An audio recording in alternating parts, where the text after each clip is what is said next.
It's just a way to recognize your progress, and how can you reach progress in making your country, your region, your maybe destination, your city, your town, your place, and your business more sustainable, better, a better place for people who live there and who visit there. Global leadership is not limited to national tourism boards. I mean, look at who's going to speak. I mean, Kirsi is not a national tourism board, and you will see that she's actually initiating global leadership activities in the Balkans, and also in Brazil, and not present here in the panel. Actually, a global leaders program has been initiated by Del Turismo, which is a network of connected to tourism business and hotel associations throughout Brazil. It's not the government. It's not the National Tourism Organization. So, in a way, the Global Leaders Initiative was developed in Slovenia, and I was lucky to be introduced by our colleagues of Book Different to Guyana I think already in 2014, and to find out that there were some really committed people and destinations and good places and NGO and National Tourism Board who want to do something together. I think that was really the solution that I was looking for. I mean, the solution, opportunity I was looking for to see how we can make certification just a tool in the process. And it's the process we need. It's not necessarily the certification we need. Yeah, we need it to actually to recognize officially, according to the global standards and the globally accepted ways of recognizing with audits, and it should be independent audits at country level or regional level. But in addition to that, also from 2015-16, we've had people from destinations like Kamaishi in Japan, and Bodrum in Turkey, who said, can we be a global leader? Can we actually use this concept of bringing people together from businesses, from destinations, maybe from the country, to become like ambassadors for sustainability, and how to bring the different levels together? For what? I mean, in a transformational way. We also have here Jake Haubert of the Transformational Tourism Council. It's the same idea. Like, how do you engage as many people as possible for change, for improvement? And everybody can be a global leader, even in a business, bringing other businesses together and try to engage in that process also a local authority, and then try to widen that. So it's an initiative. It's a way to make sustainability and destination regeneration through tourism work in practice. So please keep that in mind. You can all be global leaders, and I'm glad you're here to maybe discover ways how this could work in your place. Now, I'd like to invite the panelists to the podium. I think that's what we're going to do. Right? So on these seats. Oh yeah, and then I need to show the next slide. I made a mess of this yesterday. This is up. There we go. These are the panelists. Yes. So you're waiting for that. Sorry about that. To briefly introduce, Masha Klemencic, I think you know all well because she was here also at a previous event, from Slovenia, the National Tourism Board. Imbi Lepik-Martinsson of Enterprise Estonia, which you could compare also with the Estonian Tourism Board in a way. Jana Api, a good place, already mentioned her as being very instrumental and my link to our sort of most successful laboratory for making sustainable tourism work at the country level. Kirsi, I always have a difficulty of pronouncing that, Hyvarinen, but you have to do that again when you introduce yourself. Natasha Kefala from This is Athens. Welcome also here in your hometown. and Chloe King, who's going to tell us a little bit about a project approach, who's going to try this to make this work in maybe several countries. So I'd like to maybe first ask Jana, what made you think that Green Destinations could be an interesting partner to help you with this, what I think you had already perceived as taking some global leadership as a country? Well, thank you. Well, I think this was we didn't, I don't know, we were doing at that time for the tourist board, like in 2014. We came together and was like, okay, we were all the time promoting Slovenia as a green destination, as a green country, but green like more or less by the color. So we said like, okay, and also in Slovenian strategy, sustainable tourism was already a direction there. So we were like, okay, yes, we need green actions if we have a green color.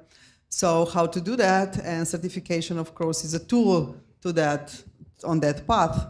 So we created for the Slovenian Tourist Board at that time a proposal, like let's say the analysis actually of the Slovenian tourism, how green we actually are. And then we created 3 scenarios on how we're going to develop, how we can develop sustainable tourism, what kind of certifications should we introduce. One was like, okay, we create something from scratch, we create our own standard. The other one was like, let's not invent the wheel if the wheel was already invented, let's just adopt already existing certifications and just put Slovenia Green on top of it. And the third one was a little bit of combination for the businesses. We just adopt one of the labels, but for destinations we start to work with them more closely, but still adopt, use one of the existing standards. At that time, there was not much to choose from, to be honest. And there was, I was lucky to get in touch with Albert through our joint friend, let's say so. And we were talking about how we can actually work together. So that was, I think, a very interesting path for both of us. And Green Destination was at that time really starting to pick up more and more on the destinational level. And we were looking for a solution, so we started to work together. The first audits we did still on that Excel spreadsheets, and it was quite a nightmare to do it. Step by step, I think we became good partners. And of course, Slovenian Tourist Board was the best partner we could actually have on that journey, because they are the ones making all that actually possible. We were more or less delivering the things for the Slovenian Tourist Board. And I think that's a good combination. Yeah, absolutely. One of the things we did also in the early years was a country baseline assessment, which was at the time kind of the first of its kind. I thought we had the Green Destination Standard not only to test for a small destination, but why not looking at Slovenia at a countrywide destination and to see whether we could actually help Slovenia to consider how strong they are and what their actions are to improve, just using the criteria of the GD standard. How was that perceived and how was that done? And what was the result? Well, that was a challenging thing to do, because of course going through all the criteria on the country level was even harder than obviously doing it on a destinational level. So we had quite a big working group from different institutions, from university and so on, each doing its part, and we had a bunch of workshops and sitting with them, going through criteria, trying to find data. The really good thing about was that actually we managed to close a few criteria, because we managed to say, okay, this criteria applies and we are sure that all destinations are doing it. And because of legislation, because of everything what we actually found out.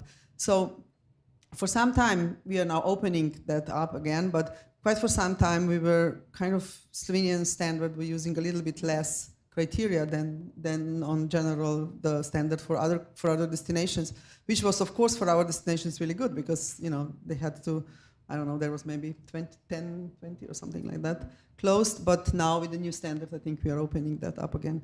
But I think those are like really good insights, because for us it was also then easier to work with destinations, because we knew, like for example, for different criteria, we knew which legislation is behind in Slovenia. And we were also able to say to our destinations, this is what we want you to do on this criteria.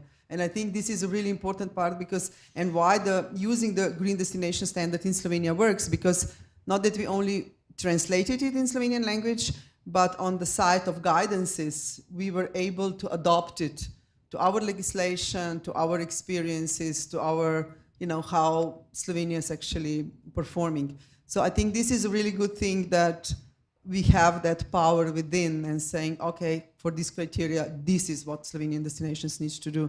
And this was actually being able to do that because we did the baseline assessment.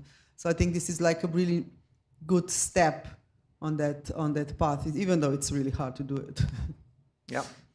I should add maybe that Guyana also found it a very interesting way for their ambition to become recognized as a country destination, and then to kickstart the process to make all destinations, which are mainly regions, with ecotourism lodges and business stakeholders, aware of the issues, also the gaps, and also to make sure that the elements that are already found fully compliant at country level don't again have to be addressed by each of the destinations. So they are also working on it and trying to finalize that. The ambition of Green Destination for Guyana with us is to achieve countrywide recognition and certification of their regions, of their destinations, and indeed certification of their businesses. So to have all three levels covered with the coherent set of criteria, so with common standard. I would like to ask Masha, I mean, maybe you haven't been involved in the beginning as a tourism board, but we have found really, I mean, you like a model role in a country, national tourism board that really embraces sustainability as the basis of tourism strategy. So how did you perceive the benefits of, let's say, the Slovenian green approach as one of the global leaders, blueprints for Slovenia as a country and for the tourism in Slovenia? Yeah, I think as Jana mentioned before, the reason we decided to build the green scheme was at first to give, sort of good reason for this claim that we are a green country. So I think for the work of the Slovenian Tourist Board, Slovenian Green Scheme has been really of extreme importance, and it's becoming even more important. So first of all, for the management of our destinations, but also for marketing, because in general the trend is going from marketing to management in all DMMOs across the world, I think. And even if at first we wanted the green scheme to really be the ground for our claims for being a green country, I think today it's becoming more and more of a management tool, and our destinations are really becoming aware of that. So this is also the reason we have included it in our new national strategy.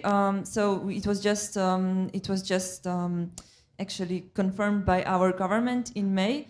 And the Green Scheme has a very important place and a whole chapter dedicated to it in the national strategy, which I think really shows its importance as a destination management project for Slovenia. So, what's the feedback from destinations? Are they happy with the program? Are they keen to continue? Would they see some new developments in the future?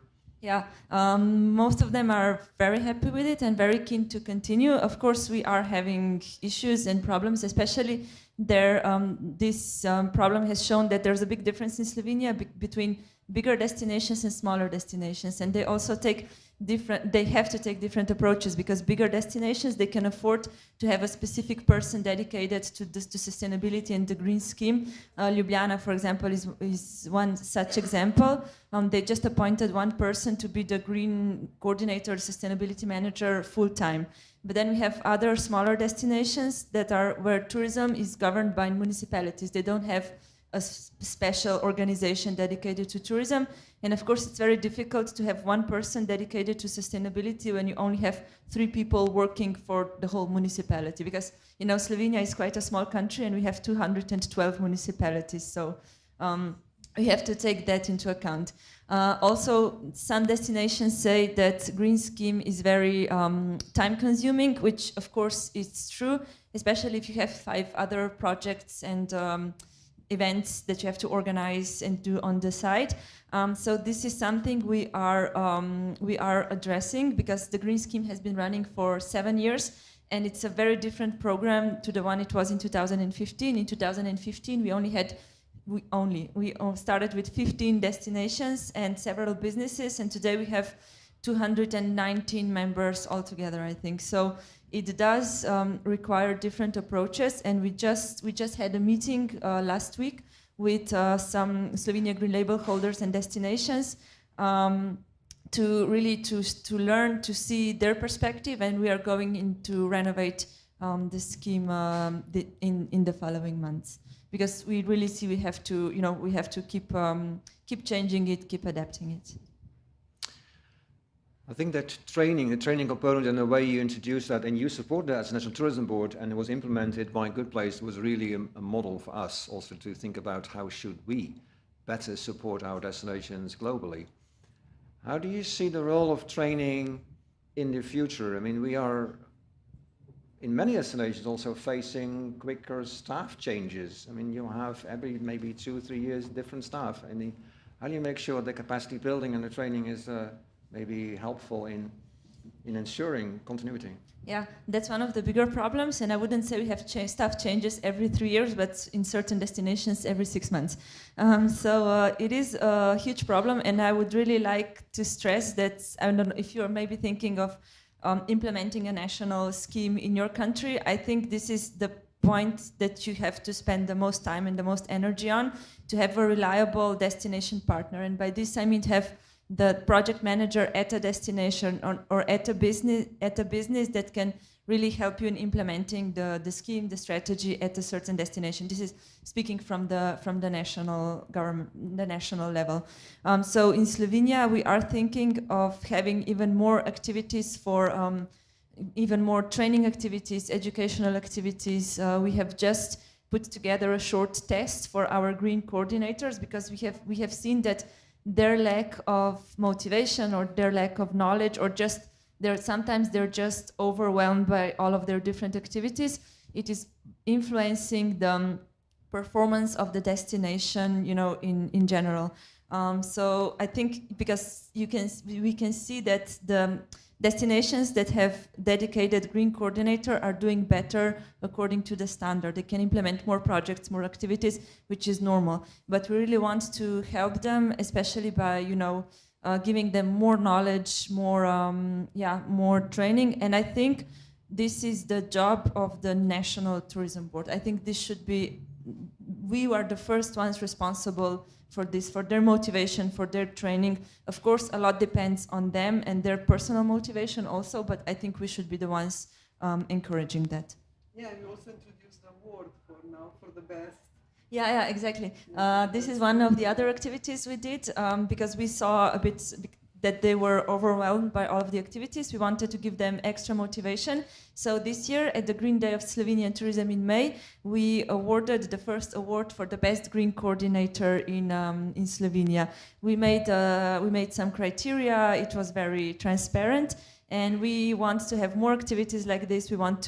There's a plan to have interviews with the best green coordinators to give them visibility in our newsletters for Slovenian public, for international public. But of course, yeah, these are all the plans. We are also lacking time a little bit at the National Tourism Organization, but I think our goal would be to give them as much exposure, as much knowledge, and as much motivation as possible.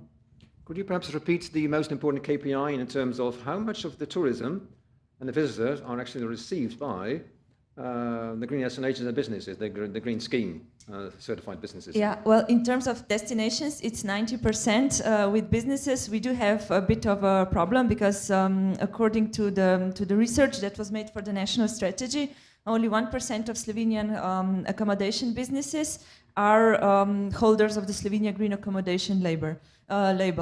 So this is one of the problems that we have to address. There is already, we have the demand in the green scheme that every destination that wants to have the Slovenia Green Gold or Platinum label must have at least one accommodation provider with the Slovenia Green Accommodation label. But you know, in some destinations, these can be smaller businesses. So in terms of businesses, we can do much better than we are doing at the moment, and this is going to be one of the issues for future months and years. Thank you. I'd like to move to the other side of the podium. Imbi, how did you get engaged in the Global Leaders Program and in green destinations? Thank you. I work in... Maybe you could introduce yourself first. Sorry. Yeah. I work in Visit Estonia. It is a national tourist board in Estonia. And I started to work there in 2019 as a quality coordinator. But at the time, the sustainable tourism started to rapidly grow, and my main task today is to nudge destinations as well as businesses to take up sustainable management tools and work towards the sustainable tourism. Our story with Green Destination started, I would say with me, we had some contacts before, and Green Destination was already on the table before. But the main reason why we thought that we need to work with destination was that we had a green key available for businesses and our national label, but still, if you look at the visitor side of, then it's mainly accommodations. But what about the general impression, what the customer or visitor will experience while visiting Estonia? It's not only the accommodation; it's much more. So we thought that Green Destination is the solution for that, that can help destinations to really look at their management, how they do in point of view of sustainability. And this is also the way we approached destinations, that it's not only tourism that you will be working with, it's the whole living environment.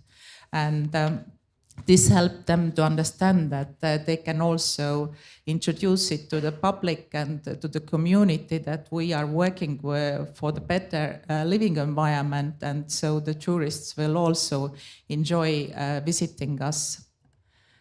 And yes, we last time we had Green Destination event in Zagreb. Then I, with my colleague, came to the event to see what is going on and whether the Green Destination is the right solution for us. As I hope some of you are is sitting here today and maybe having the same kind of thoughts. And I was really amazed about the people I met there. I met Jana talking about how they did in Slovenia.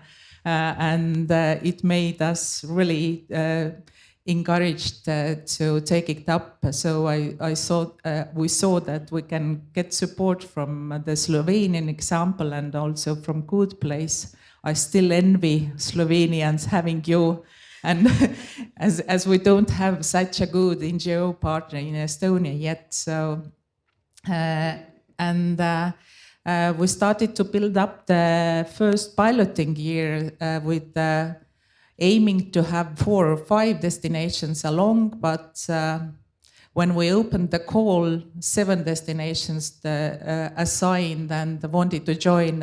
Actually, we also asked them to write the motivation letter, why they want to do it, and they to see whether they are just saying yes to one initiative or they are they really have made some consideration why they need it to do. And as we saw they are so motivated, we didn't really thought that that we can say some of them that wait until the next round is coming. And so we took all the 7 on board and started like piloting green destination standard with them. And COVID came at the same time, so the big work with the standard was a good task to do during the years where the tourism from abroad was cancelled, I would say. So they could, the destinations could really put some more effort into sustainable tourism and find really dig into the standard. But as a result of this year, as a result, we came out with 7 destinations awarded and being inspired and motivated with sustainable tourism. But we also understood that it's not about the destination, it's not about the award, it's about the continuing process, it's about awareness, how to really make not the green coordinator aware about sustainable tourism, but how they can be also able to make it understandable for all the team and all the municipal people who need also to understand and work with them. And as one of the results from piloting was also that they were forced to come out of this tourist niche and also work with water management companies and different organizations. They didn't really realize that this can also give some impact and effect from if they just push some of the organizations to think about sustainability. For example, in Tartu,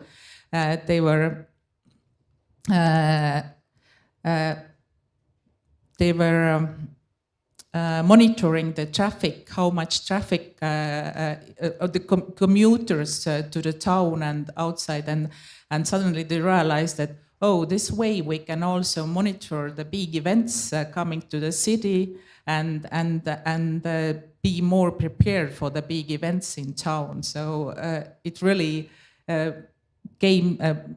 brought some important understanding how to work together in the municipality. Yeah. Are destinations happy with their engagement so far, and is there a commitment also towards the future? They are happy, but of course we also have problems, as the same kind as Slovenia, that people are changing their positions, and we need to put some more efforts to train the new people, but also in some cases we had a really high-level political support for engaging green destination program, but when the political situation changed, and the person the vice mayor who was supporting it didn't won the elections, then right now yes, they want to be in the program, but we are really struggling to have the connection and to train and to get them as a team on the same position as they were before. So the political side is also there. Thank you. I'd like to move back to the other side of the panel. Athens, you're the host destination today. It really means you take leadership and you take it serious. And in Greece, you're considered to need also take leadership as the leading destination in Greece anyway, and you also have the ambition to take further steps in the future. Can you tell us more about that? Or can you also introduce yourself, sorry? Yes, so I'm Natasha Kefala. I'm working for This is Athens Convention and Visitors Bureau. I'm a destination expert due to my previous working experience in international hotel chains and sales, that is, and also as a conference planner. I've been with the Convention Bureau for a while, even in the past, so I had a gap in between. That helped me to see how many things have changed in the meantime, in a course of about 10 years. And let me also welcome you to our beautiful city. I hope you are enjoying your visit here. Before I get to your question, my congratulations to all the efforts that other destinations are doing, and apparently it works really well for them, and hopefully it will work for Athens too. And it's a relief to see that we face some mutual challenges, such as changing of political situations, political people, and change of positions as well. Athens has a different starting point from the previous destinations we just heard. It's a city, and that goes along with Greece overall as well. We developed we have been developing as a tourism destination over the past decades with the product that was already there. We had our heritage, we had landscape, people, weather, climate conditions, everything was there. So it was a product ready to be promoted and be bought. Things change. And we had to also follow the trends, and we have to change as well as a city. It's quite tough and challenging in an urban environment, especially an urban environment that's been evolving and changing non-stop for thousands of years, literally. So we have a long heritage, and the challenge is, how do we bring this forward? How do we go to the next step? The good thing is that, and I think the pandemic actually accelerated a trend that was already coming, also in the local community. We have a high demand coming from tourists, from travel agencies, from associations that would like to have a conference in Athens, but also from the locals, from Athenians. There's a great demand that this city becomes more humanized. It becomes more friendly to people. For maybe some of you who have been in Athens a few years back, you may have seen some changes. There is a strategic plan in place, which has been embraced not only from the city of Athens, but also from the private sector. The two core words I would put in this strategy is holistic and partnership. Holistic in the sense that we do not divide, we do not separate the sense of touristic economy from local economy. As Alexia Panayotopoulou said yesterday, our head of strategy, we do not see tourism as a different aspect of our daily life in Athens. We see it as another part of our daily life, and probably even a tool to help us become even better. The motto is that if you like living in Athens as an Athenian, then people will like you and they will visit you as well. So our plans and our actions so far are aiming into making the lives of Athenians better and that will extend also to visitors from abroad. For this to be realized, we need partnerships. We can only make this work through partnerships. And actually, we believe this to be quite successful, a successful case for Greeks, because it's not really in our mentality to work together so well unless we have a really good vision and a really good aim to look at. So we've been working hard on this, and the private sector really has embraced the plans of the city of Athens. So we have different partnerships in place that allow us work on our strategies. Just to give some real examples, we have This is Athens and Partners scheme, which brought in life schemes as Athens Agora, which is a plan to rejuvenate the commercial center of Athens and make it more friendly to the Athenians, and of course drive tourists as well. And that is already actually making a part of our city that was the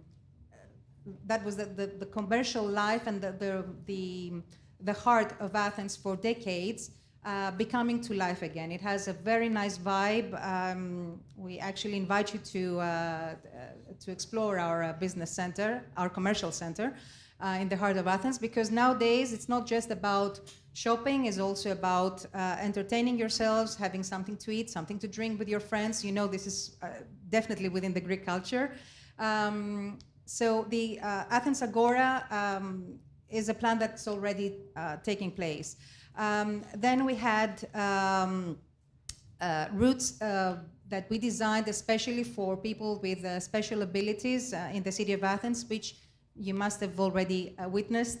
It's not too easy sometimes for people to go around, so we had to work again with the private entities to design these special routes for people that make their life easier.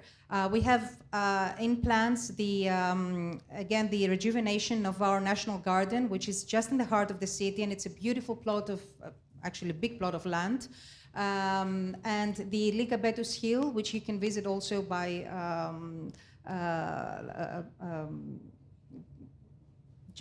with a, what's it called, the cable car, sorry, with a cable car, and have a panoramic view of the city. A lot of pedestrians that are now being built again to help people go around, but also engaging again the private sector. We have launched this year actually for the first year, and hopefully it will continue on a yearly basis, our city festival. That involves a lot of private businesses, and it creates, it aims to show the diversity of the city by creating a lot of different entertaining events, concerts, theater performances, anything that can really showcase the city's culture within a month's period. So a lot of different events are taking place, and this is again something really for the locals, but also anyone who visits the city.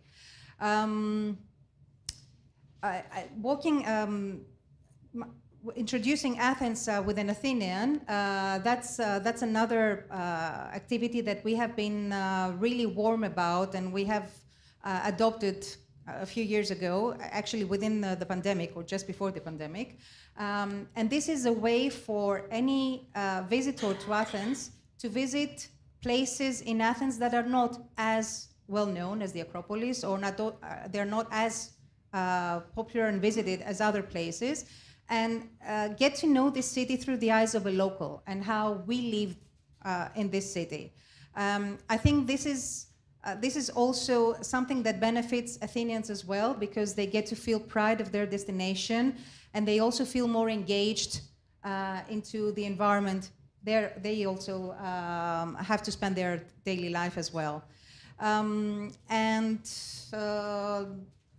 other projects in place, like our our partnership with one of the Athens' most important universities, the Metsovion, where we have the Coloring Athens project in place. We are mapping all important buildings in the city, and the aim is again to see how we can make better use of these places.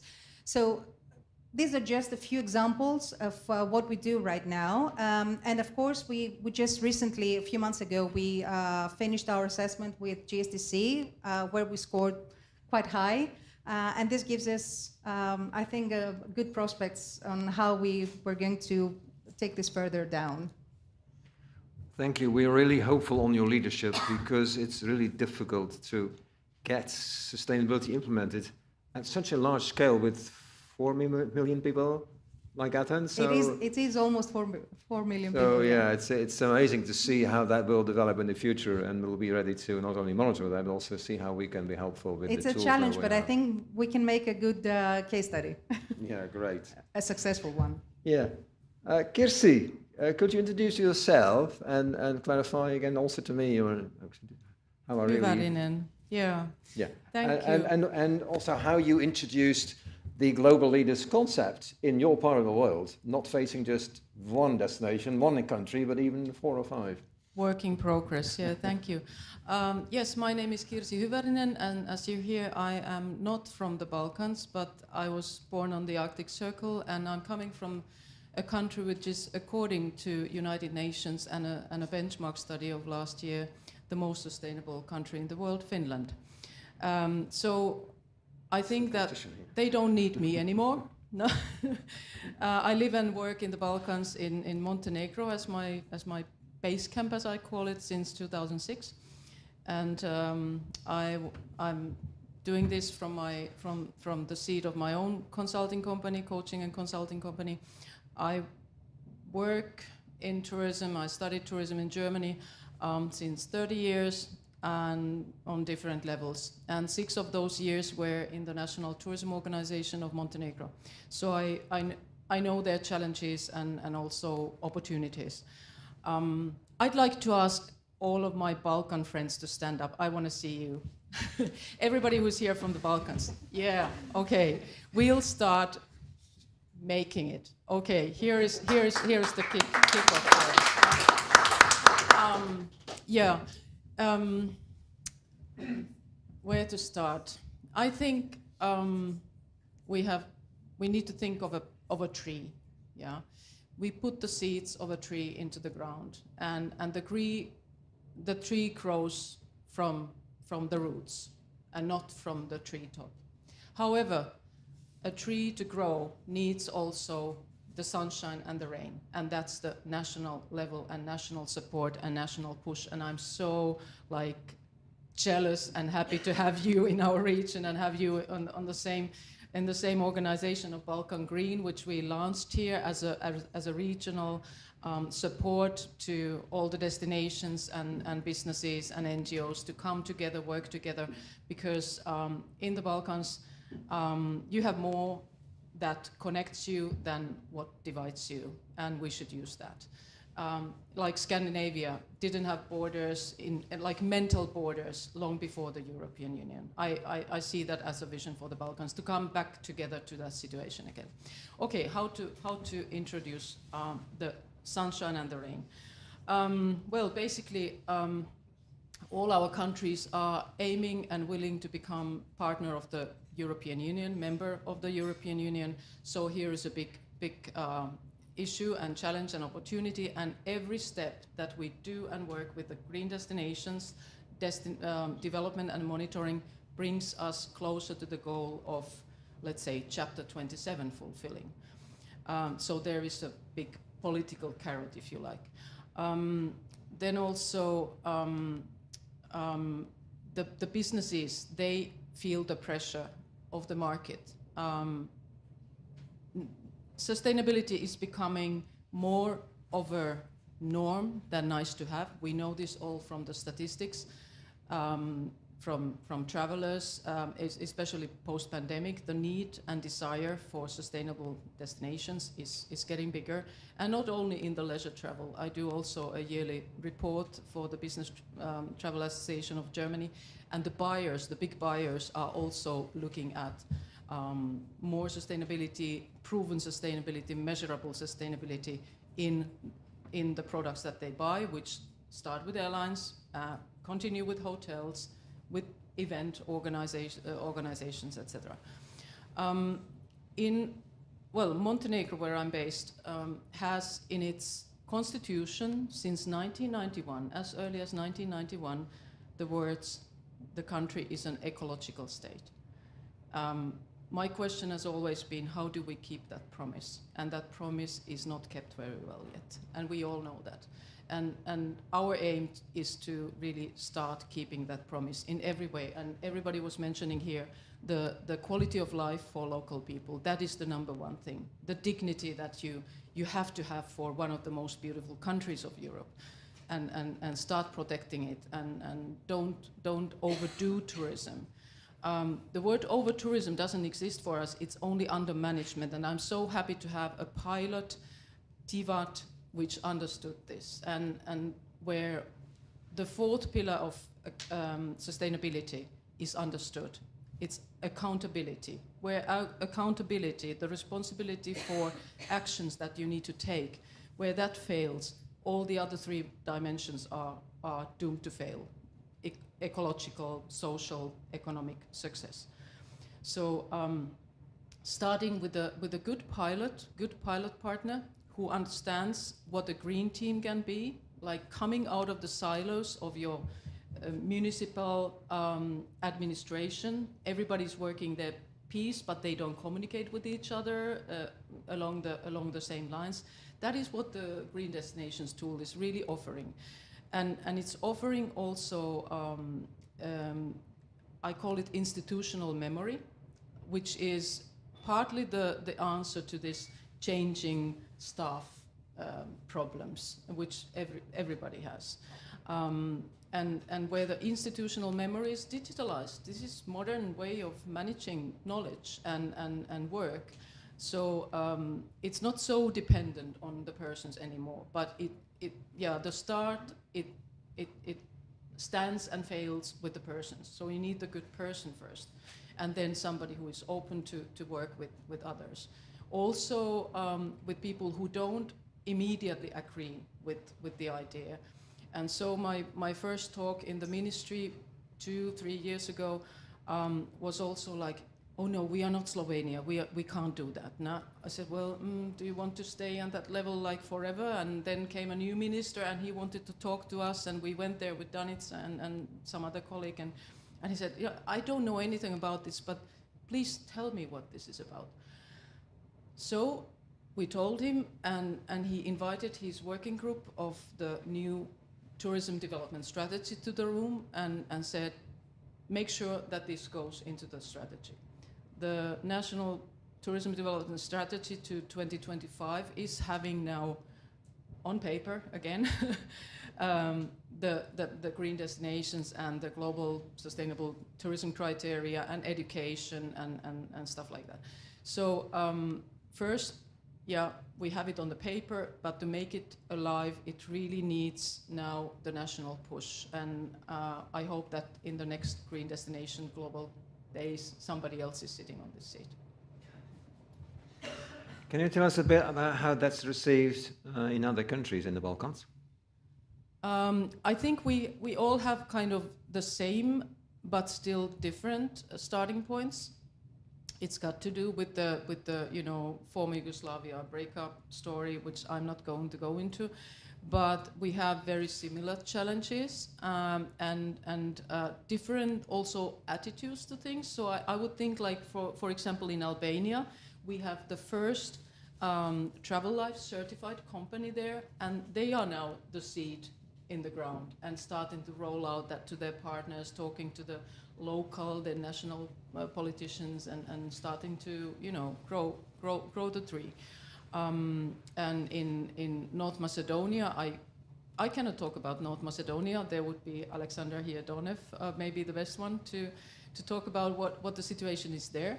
But we are in the Balkan Green. We are constantly like sharing and helping each other to overcome those local issues, and then together also bringing the Balkan Green as a communication and cooperation and also promotion tool, obviously. Yeah, and then Bosnia is its own story as well. Bosnia and Herzegovina. We have 23 delegates here today, so that's a good start. Which is really amazing.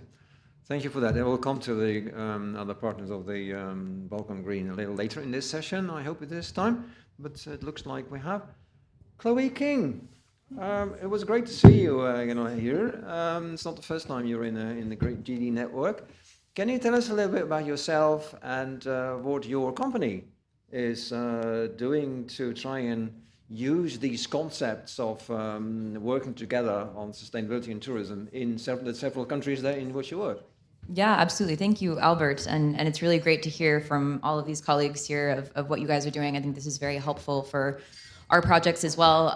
And I've been told that I need to speak slower, so I will, by my colleagues, so I will try and attempt to do that. Apologies for being an American, but I'm really delighted to talk to all of you about what we're doing, which is it's very different to what our colleagues here are doing in terms of coming at it from a project approach and an international development sort of landscape. So Solomar International is a company based in DC. We're a specialized sustainable tourism for development consulting firm. So we work primarily with clients such as the U.S. Agency for International Development, the World Bank, several UN agencies as well, Asian Development Bank, etc. So this is where 90% of our project funding comes from, and we are now working in about 14 projects now all around the world. Have supported over 300 destinations over the past 20 years or so. And really, I want to highlight four main examples of projects that we have right now that might sort of bring this to life in terms of why we see some of the Green Destinations programs, both the certification program and the other sort of marketing tools that they have. That's been a very, very effective way to engage in our different projects that we have. So the first is our, all of these are funded by USAID, the four projects I'm about to talk about, and different projects in each way. The first is our project that we have right now in Bangladesh, which is the Bangladesh Ecotourism and Conservation Alliance. So this is a 3-year project that we've just started, and it's in the Sundarbans Reserve Forest in Bangladesh, which is the largest and last remaining contiguous mangrove forest on Earth. So this is one of the most important global ecosystems that we have in existence. It's critically threatened by both climate change and different resource patterns, development that is encroaching upon this really critical ecosystem. And we're working with the whole entire stakeholder community of about 15 communities around there, around 2 million people that are directly dependent on this resource for their livelihoods. And we're helping to establish a destination management organization there that will be the first in the country and will help to decentralize tourism and resource governance in the area. And we see the Green Destinations program, particularly the Good Travel program, which is a white label certification program, as something that we are going to try and implement with the river cruise boats that you have there, which are at the minute do not necessarily have any standards that they're held to. They're not necessarily being told what they should or should not do by the Forest Department there. So we're hoping to use that not only as a monitoring tool, as some of my colleagues up here spoke about, but as a marketing tool as well to really pull people into that. The second project that we have is in the Maldives. It's the first bilaterally funded climate adaptation project that the U.S. government has ever invested in. So it's across 2 countries, Maldives and Sri Lanka. And we've been in discussions with the Ministry of Tourism over the past 6 months in helping them to introduce the Green Destinations, again, this white label program to these businesses. And adapting the criteria and the program in such a way that it is relevant for not only sustainability, but for the adaptation of an industry that by 2100 is predicted to be quite literally underwater. And so we're looking at ways to incentivize the private sector to invest in things like nature-based solutions, in different strategies for being able to adapt to climate change, and help their destinations adapt as well. So we see this standard and the ability to engage with businesses through a program like that to be potentially very beneficial. And we're in the early stages of discussion of how we're going to do that. The third project is our Usaid Visit Tunisia project in Tunisia, which also is in our first year here over 5 years. And this will be a really interesting one. We have one of the destinations here, Destination Dahar, who is a fantastic and interesting DMO case study that they've developed there, and we're working closely with them.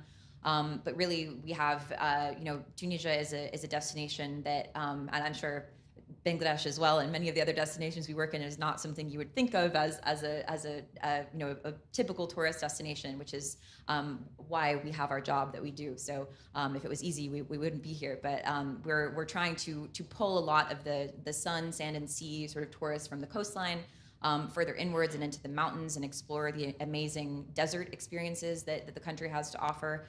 So we're working with some of the destinations there and exploring the possibilities of doing that in Tunisia.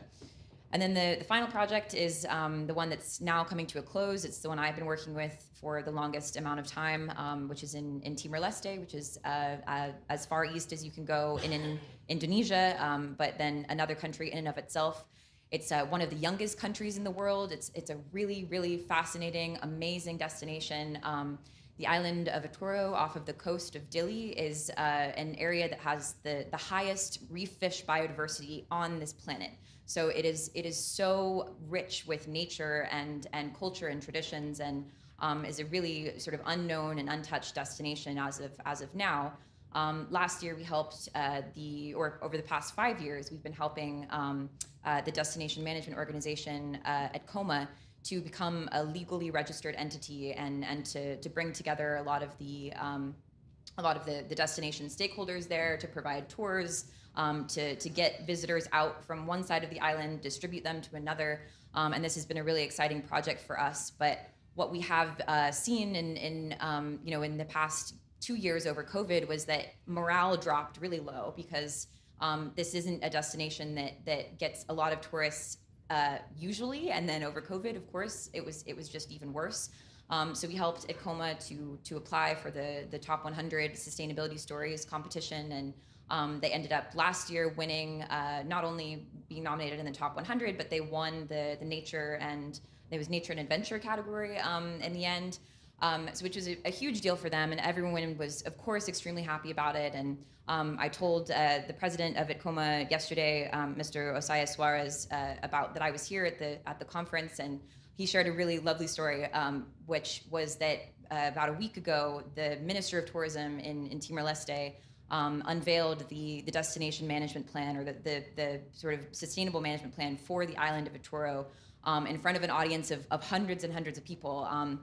And they mentioned as part of that Ecoma was nominated and won this story, the Top 100 competition, and everyone in the room got on their feet and gave a standing ovation. That just like warms my heart, because I really think that it proves, as Osaya has told me, he says it proves that we're not only is Etoro the crown jewel of Timor-Leste in terms of tourism, but it's now being recognized as the crown jewel of this region for the world, and that's what I think.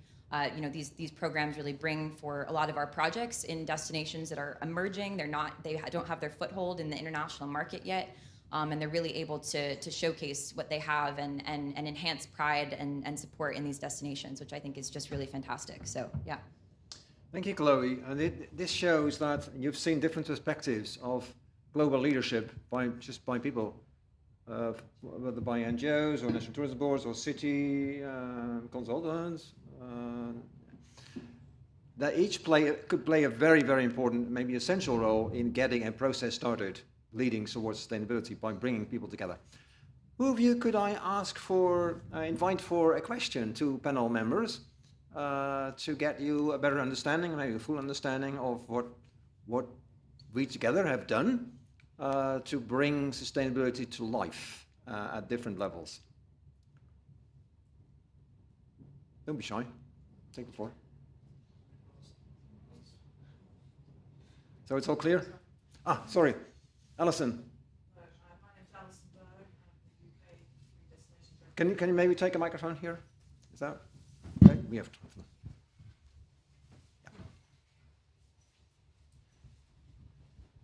Thank you. My name's Alison Berg. I'm from Ecotourism Consulting. I'm also the UK rep for Green Destinations, but also working in other countries, Jordan, Rwanda, and a lot of things that I'm hearing today would be very relevant for these countries. What I'm really interested to know is that very first step, particularly in relation to funding.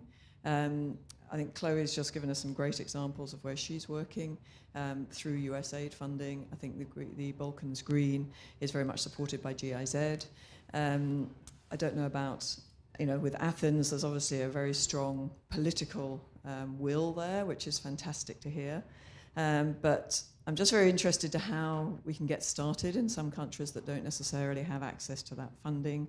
And the UK has a very different model, which I think Athens is most relevant to, from what I'm hearing, in terms of a big urban destination. But yeah, just to get that key in Jordan, for example, there are a few individual people. I think what Kirsty said about some travel life partners being really key partners to start with. How can you get partners together where there isn't necessarily a funding program or a project there, and in a country that doesn't necessarily see itself as green in terms of its offer? That people are very concerned that if they mention green or sustainability, they would be criticised for doing that. So yeah, it's just initial steps in different types of destinations and in different funding structures. Very good question. Thank you, Alison. Any feedback on that? There's only a microphone here, so maybe we could start here.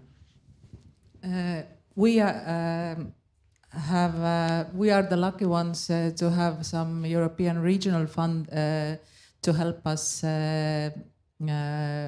with working destinations. So, but as I before, we're talking more about the top-down approach. That I think that the approach is changing now, because our destinations have more knowledge. They have worked with a standard and got awarded and recognized, and they have more capacity and more motivation to work together with the tourist board. And we have seen this year we have had like bottom to top initiative from the destinations, because they wanted to work with making the green experiences more apparent and more visual, more seen by the visitors as well. So we had several workshops where we used service design tools and developed concept how we want to show the green experiences in our website. So now it's the turn of IT specialists and to make it happen. But the whole concept was created by destinations themselves. The initiative came by themselves. We just supported them with a service design expert and enabled them to make the workshop. So my message is that sometimes you don't need huge funds, but you need some motivation and teamwork and will to do something together. Thank you. I would second on that, and maybe add one aspect, like motivation. Where does that motivation come from? Often in associations you have a multiplicator who can be helpful. I think in UK especially you might have some strong associations, and kind of everything counts in large amounts, and that means also political pressure comes from those organizations sometimes. Yeah, that would be my suggestion. And talking about Athens, obviously there are different sources. It can be governmental, it can be the city of Athens, it can be funds that are coming from the European Union. There is not such as a sustainable fund, but there are different aspects that lead to sustainability. For example, we do have funds for digital transformation, and that's a major part of what Athens, the city of Athens, is doing right now, because innovation is one of our, again, core pillars to become more sustainable. Along with that, along with any official funds, we also encourage the private sector, as I said earlier. A key to have a successful way to become more sustainable is our partnerships. So one of the schemes, again, we created in the city of Athens is the Adopt Your City program, where we have corporate companies, associations that take over an entire project. For example, along with our major green projects in the city, we also have a series of pocket parks that have been created over the past few years. And most of them have been adopted by different private organizations. So private funding as well can work. And I second to what Estonia is doing. You don't always need huge funds. You just need to work smart around things. And especially with, well, Greece has an advantage. I put quotes on the word on this, because we just came out from a long recession, so we have to be a little bit more creative on how we are using our funds and our means. Yeah, I would just like add something. I totally agree with everything what was said here. I think that if destinations are paying to be part of certification and green destination, that is also really very important, because then the ownership is much stronger, than everything is just given on a plate, and then the commitment is much stronger. And I think, like, for example, in Slovenia, I think that the good thing is that destinations do need to pay for it. They need to pay yearly fee, they need to pay the recertifications, and what the tourist board is offering support in the terms of training and stuff like that. And that is a support which comes from the national funds. But if you are a destination and you're not ready to pay, that means that your level of commitment is so low that it will never work. So I think that this is a really important part of any kind of programs like that it needs to come, that will and willing and, you know, needs to come from the ground. Otherwise, I don't believe it works. Masha, how did you get core funding in the National Tourism Board? Yeah, so the funding has been really stable ever since the beginning of the scheme, and I think this is very important, this stable funding from the governmental level. But we are very lucky, because in Slovenia this is really something that is generally understood. So we've never had to convince the government to give the resources for this. And also the Slovenian Tourist Board is actually a public agency that is functioning under the umbrella of the Ministry of Economic Development and Technology. So this was one very stable source of income. And I'd like to also say, as Jana said, in Slovenia, destinations have to pay every year a yearly fee of 380 euros just for the platform to function, and then every 3 years they have to pay the recertification. And actually we've never had any problem with that.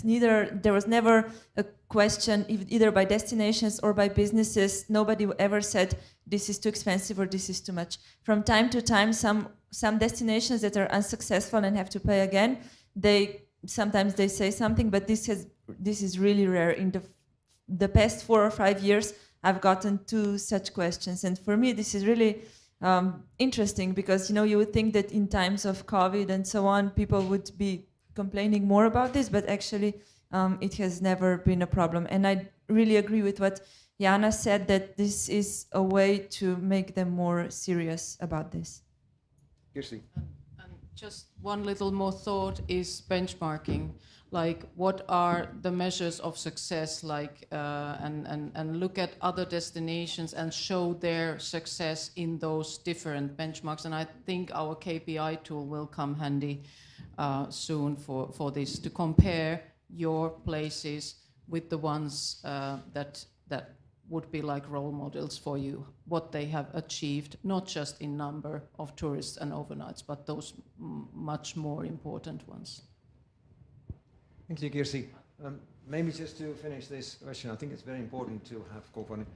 Chloe, what's the magic trick for countries and regions to get Usaid funding or similar funding that to get you in to make it work in a different way when they can't do it just themselves?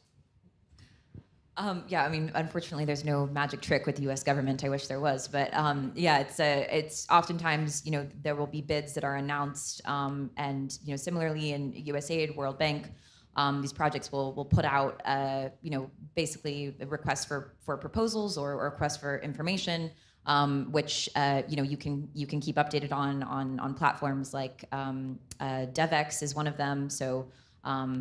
DEVEX, they sort of announce and put out these different tenders occasionally and let you know when this funding is becoming available. It's a very long process.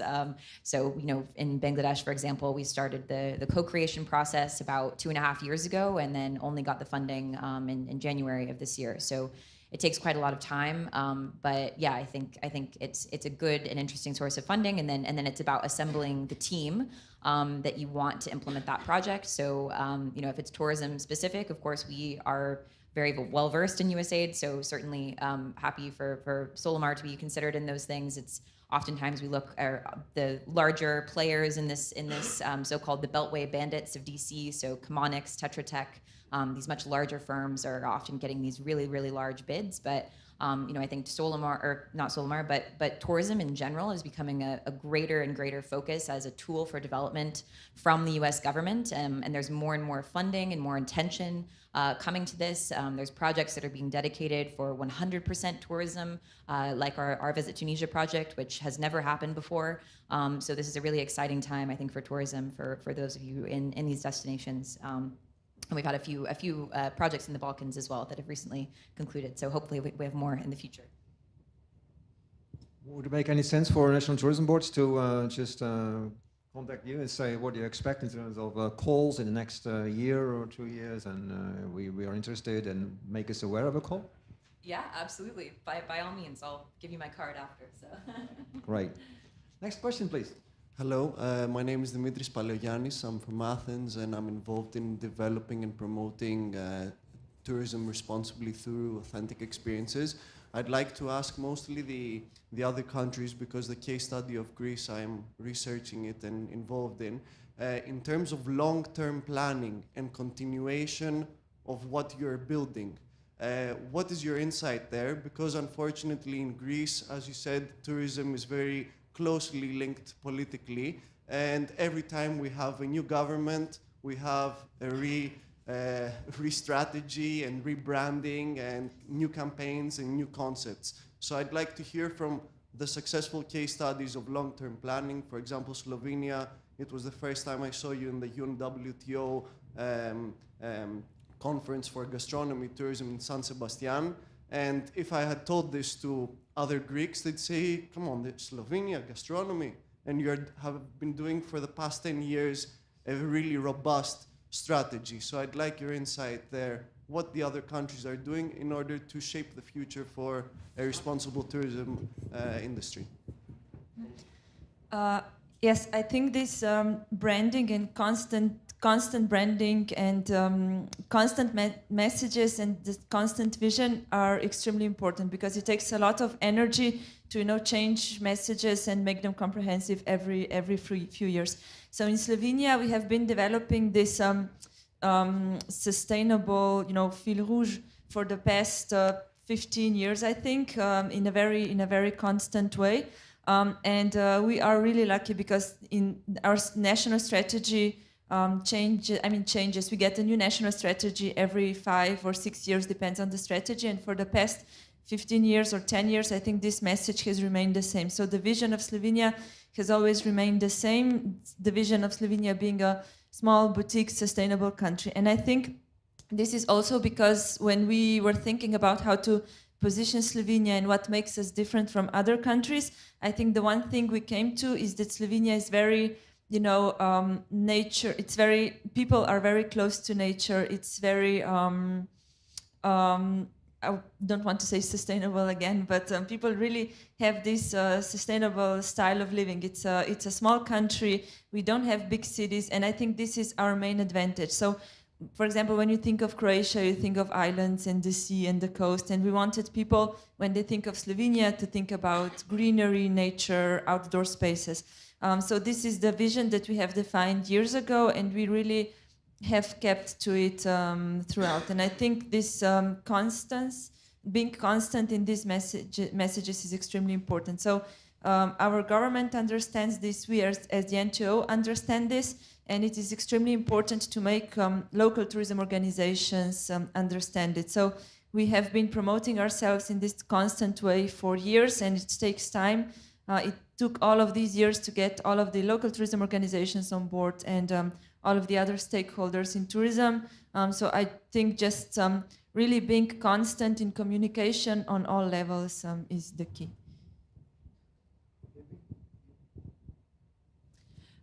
As about Estonia, the strategy, tourist strategy is the one pillar and one very important thing that needs to be in place.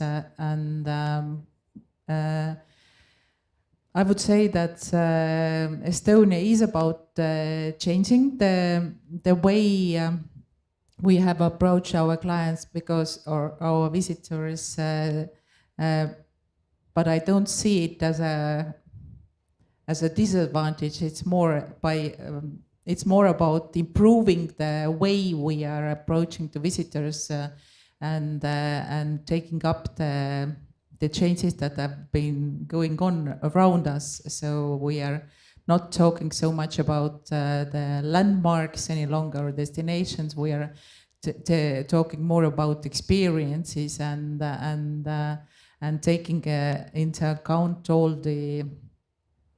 that concept that we want to show. We want to be more authentic. We have our focus areas set about culture, nature, and authentic local food. So it's more about improving, not about the constant change, total change, I would say.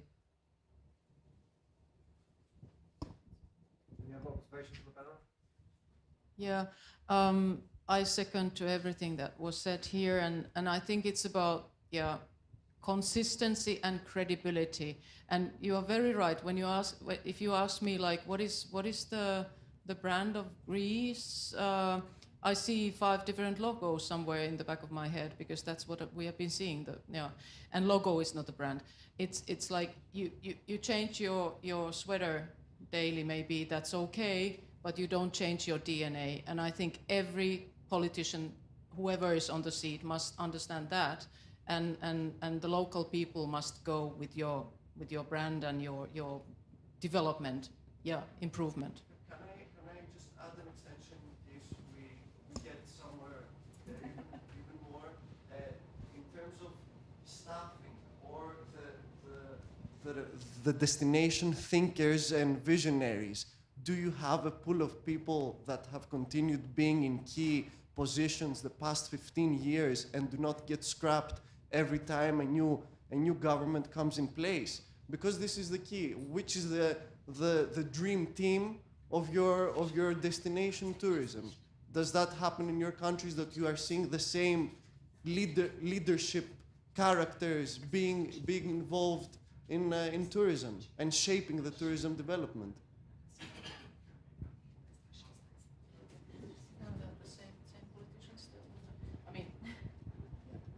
No, generally change is the only consistent thing in the Balkans, but I think our colleague here from Athens said one good thing. When resources get scarce, creativity goes big. No? And I think like in that moment when resources are big and people think differently and there is all kinds of implementations and there is no strategy. The strategy and an action plan is normally made for a couple of years and not just to the next elections.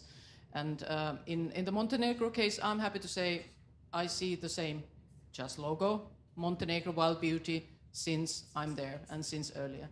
And that has got to do probably with the fact that money is not there to change it every couple of years. No? And that's good. But in the improvement talk, we are only now moving to the situation that wild beauty is actually also promoted the backcountry, the rural tourism, nature-based tourism, etc., in a more consistent way. But yes, I mean, cut the money if it goes to the wrong places. Although I'm from Athens. Yes, we do have the challenge of changing faces, changing policies, changing people. But I think now that the demand for sustainability is here to stay. It's something that no matter who is in power, who is on top, he or she will have to do something about it. I can only speak from my current position, which has to do with the Athens Development Company. It is one of the not too many, but good examples of a Greek public entity that has a sort of continuation. Of course, there is change of people. I myself had been there 13 years ago, and now I'm back. But in the meantime, there were people who stayed there for quite a long time. So irrespective of who was in power, who was in the head of the city of Athens, there was a continuation, and this is how this DMO started working really well. And I think that after 10 years, we can see the really good results that it brought to Athens tourism. So again, if the will is there, and if the demand is there, and I think sustainability or becoming sustainable is something you cannot get away from at the moment. I think we will have delays. We will stay behind in plans, but we will move forward. There's just no turning back. Thank you. I'd like to touch an issue that we think is essential, an essential ingredient, an essential element of the global leadership approach, which is engaging businesses, because that's the level at which visitors experience a destination and everything which a hotel or an activity provider offers. They don't visit a town hall, maybe if they have an appointment with the mayor, but they visit the business sector. So my question to the panelists, you're aware of Green Destinations' hesitations and concerns about the traditional approaches to business certification. I mean, only less than 1% is certified, and nobody knows what it means.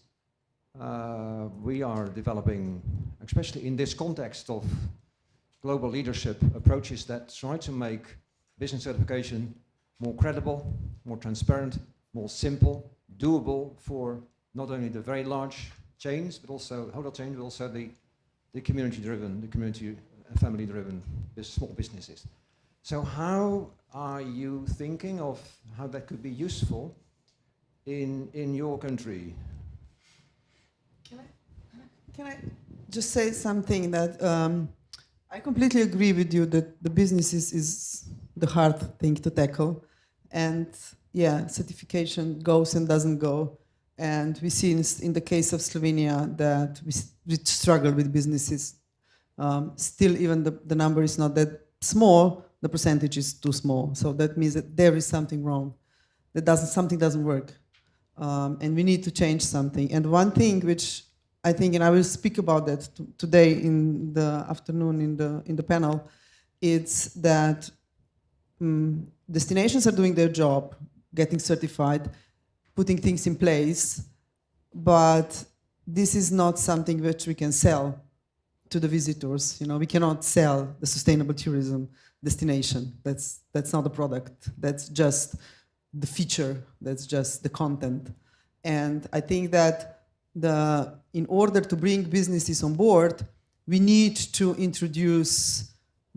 open the doors to selling those businesses and seeing that once they see that being sustainable also brings business, even though we are always saying certification is a tool and it needs to be in core with your values, and that stands, of course, but they always would say, okay, what is it in for me and how much more visitors we have to bring in, it is going to bring it to me. And I think that it is on us all that we start not, saying, no, this is not our problem because we are a certification and we are beyond that.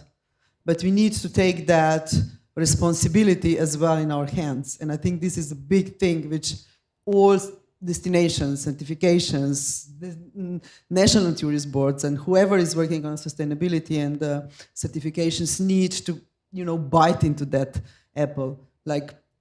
So we are trying to create routes which are connecting destinations and creating products out of sustainable destinations and sustainable businesses, which we can then straight, give to the consumer. Like, this is it. Go explore. This is the story. This is the route. Go, and you will understand what sustainable tourism in Slovenia is through the product. And I really, cannot emphasize how important that is. And we see just in 1 year, we created routes and we had 9,000 downloads in less than a year of the routes, people going by themselves through the navigation and visiting those destinations. And that's, I think, the responsibility which we need to take on board, saying, okay, we are not all the time constantly being the ones, you should be more sustainable, you should do this, you should do that, you should get certified. But it's like, what are we bringing then in at the end of the day? And I think we really need to talk more about that and to really think about how are we going to have that? How are we going to take the responsibility also of the other side of the equation, not just what we put in? And I really think that then I'm sure that this percentage of 1% of certified businesses or whatever, it is a certification, it is a program, it is whatever, it doesn't matter. Something what helps them to improve, then they will see, okay, this is my ticket to ride, And honestly, we need to create that. That's as simple as that. I think it will have to be a combination of leading by example and creating the necessity. Some people, we have to bring this down grassroots. I mean, the politics know that they want to follow sustainable policies. They want to create new rules, be it because it's fashionable, because it sells, because it's a need, for whatever given reason. Companies and the private sector will follow. So it's going down to people and make them understand what is sustainability, how they should contribute to it, how could they be part of this, how it does not create any extra cost. Probably it actually saves them money. But for all this to come down, yes, it can be a part of training series, seminars. It can be anything. Certification of public entities that will show the road to them. It can be leading by example, but on the other hand, and saying it on my daily routine, it's actually also a demand that they cannot avoid at the end of the day, because being in the Convention Bureau of the City of Athens, I receive on a daily basis dozens of requests for individuals or for conferences who would like to visit our city, and they are the ones who are asking, actually green destinations. You also, of course, had the same requirements. They are the ones who are asking for sustainable venues, sustainable activities. So they will have to do it either because they believe, the community will have to follow either because they believe in it, or they will grow to believe in it in the end. One word on European Union funding at this point. I have seen 80 projects come and go, especially those pre-accession fundings, which are 2 to 3 years, and they tend to end exactly in that moment when it becomes marketing relevant. So here is a call to the funding organizations to think differently. Yes, and then I was happy to be part of a certification commission of green destinations for 2 destinations in Austria. And what I saw there and what we saw there together was really a change in the approach of the destination management organization, how to talk about certification. They were first having the certification programs presented to the public. They don't care about it. They don't want to know. They want to know, where can I book this lovely hotel, which is so good to the environment, and make a filter, a booking filter for it. So that's also like on the side of the DMO to change and promote those good places. One final response maybe from Chloe about the importance of the way to involve businesses in this kind of programs that you're involved in. Yeah, sure. I think we come at it from a different side in terms of it's super helpful to hear how you guys have engaged these businesses, I think, over a very, very long term. And for us, it's about what is that first step, and where are these businesses going to find the incentive and the interest in joining these different programs. And I think perhaps in our case, it's often searching for the first movers almost, or the people who are the businesses who are already engaged and who, for a certification for them will be nothing. They'll pay a fee and then be able to have the label, and that will attract the type of tourists that they already attract, that they're interested in having for their business. And then I think in our context, in the development world, it's particularly working with national tourism boards, with ministries, to help promote those businesses that are those first ones to get certified, and then taking those businesses and elevating them to a next level, so that it almost then becomes just a mass movement of other businesses to get engaged and get involved after seeing the success and the promotion of the others. So I think, in the context of like how you get started and engaging these businesses, I definitely think that going with the ones that are already doing a lot and recognizing their efforts, and then monitoring, if possible, the increase in bookings over time, or increase in inquiries that resulted from that promotion, I think is supremely helpful. But yes, so that would be my response.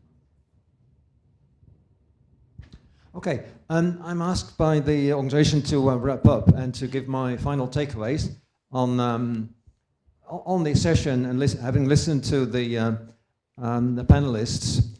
I have some key takeaways that partly I have already told you about. I mean, whoever you are, whether you're working in a city council, a national tourism board, in a big or a small consultancy, in an NGO, last but not least, you can actually engage your part of the world, the part of the world where you are active in terms of sustainability in tourism, to be a global leader. Well, of course, at your level. And different examples have shown that. And you can also, after the session, in the break and afterwards, after this event, I'm sure that the panelists and many others will be happy to talk with you about how perhaps you could play that role in your country or in your region or in your city. Also, it doesn't matter whether you're in a business or in a city like Athens. What level doesn't matter. I mean, but it's more than just collecting labels. The whole global leaders concept is actually to go beyond certification, to prepare for and to promote and engage your stakeholders, and then to tell your travelers and the rest of the world actually what is sustainability in this particular place that you're working in, to explain what this certification means. I mean, you've seen the example of Guyana. They're really keen to get recognition, even maybe through a certification at country level, for all the destinations and for much businesses. That's great, that's the internal procedure, but it's not sufficient to convince travelers to visit Guyana. you have to actually explain and be very, very transparent, which each of these businesses, eco lodges, where they want to have the visitors to, what they exactly do. You can't say, oh, they're good travel certified gold level. It doesn't say anybody anything. You know. Maybe it's important to them. And that's why I really would like to urge you to think about what can we do beyond certification and make the certification tool more meaningful than it has been so far. In my view, it hasn't been useful so far because it only covers the 1%. In Slovenia, a lot more. And usually the 90% of the businesses in the destination is micro and SMEs, and they have other thoughts than other priorities than becoming certified. They want to see how improving in values that are connected to sustainability, maybe the 10 that I showed in my opening session, the 10 values connected to it, how they can improve in that, and how they can tell the visitors that giving examples, and they are actually awarded for one of these examples, one of these practices, and that's contributing to the visitor experience in that place. So they have visitors that have not an expectation, oh, this is a certified place, it's perfect. No, it will give them a unique experience that is connected to that particular place. I think the Global Leaders Program is to make all the stakeholders, from big to small, think about how to do that. And that's my takeaway. Thank you.